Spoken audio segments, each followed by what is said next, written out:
My name is Sue Lloyd. My husband Roger and I have been cruising aboard our 48-foot catamaran Neos for over 6 years. This video will highlight the cruising lifestyle as we've experienced it, as well as to advertise Neos, which is currently for sale. So, what is cruising? When we first bought Neos and set sail, I had spent all of about 4 hours on a sailboat. We were looking for an adventure. We wanted to do something unique and different, something that allowed us to be totally independent. So we sold our home and all of the junk we'd accumulated over 30 years, paid off all the bills, and said farewell to land. We've not regretted it since. Our friends were concerned. Aren't you afraid? Won't you be bored? What will you do all day? I guess it is difficult to commit to leaving the security of a monotonous 8 to 5, inundated with negative political and economic pressures, coping with gas prices, increasing community unrest, depressing financial news. The alternative is quite refreshing. We can still stay in touch with world news and email daily with our single sideband radio, but we can also choose not to. We can make our own water, fish or snorkel for food, and easily sustain our power needs with 6 solar panels and a wind generator, which run a spacious freezer and separate refrigerator.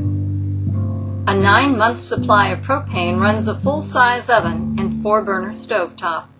We live in comfort.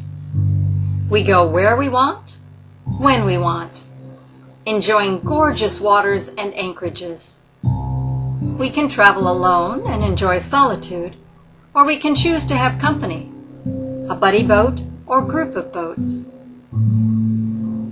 We've traveled with some wonderful people over the years, people who became close, lifetime friends. The cruising community is totally unique.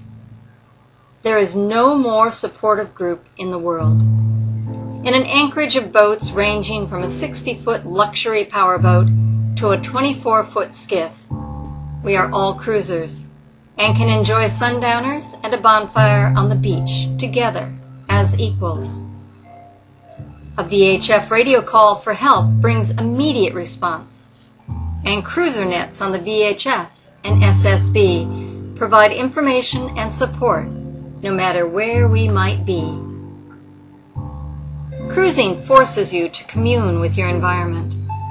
Not only are you aware of every slight change in wind, waves, clouds, watercolor, and depth, but you observe the moon and the stars, and you can sense the time of day by the movement of the sun. Cruisers don't need to wear watches. They wake up at sunrise and go to bed when the sun goes down.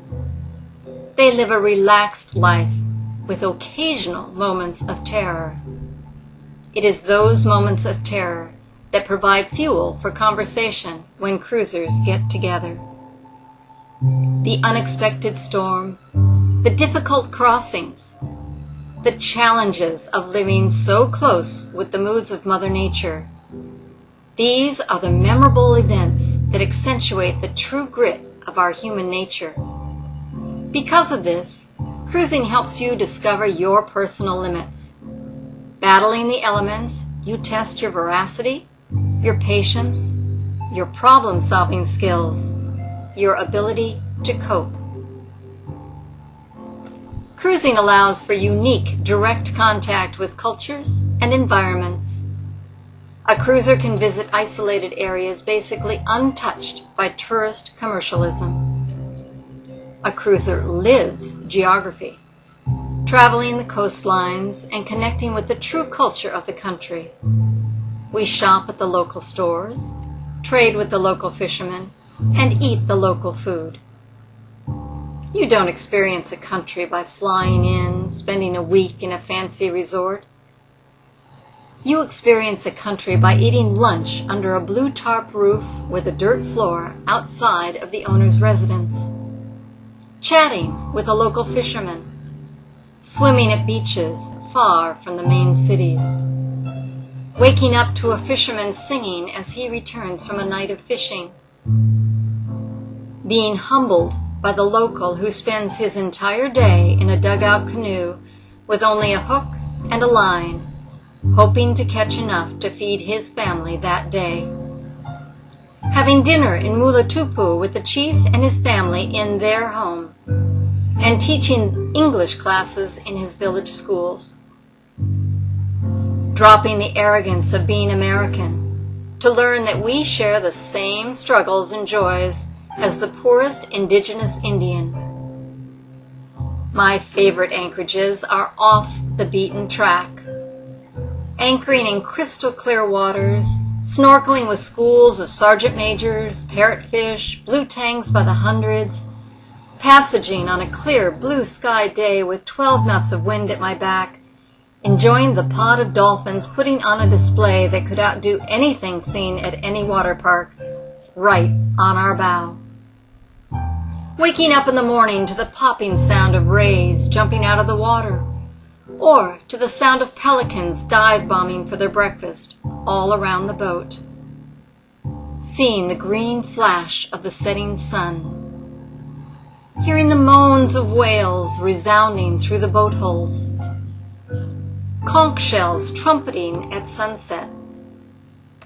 The shrill shriek of the scarlet macaw, then watching him as a dark shadow until he turns and flies upward as a magnificent splash of red, blue, green, and yellow as the light hits its feathers. The exquisite pink and purple sunrises and sunsets, both over water horizons on the same day. To travel for an entire day and not see land or any sign of man.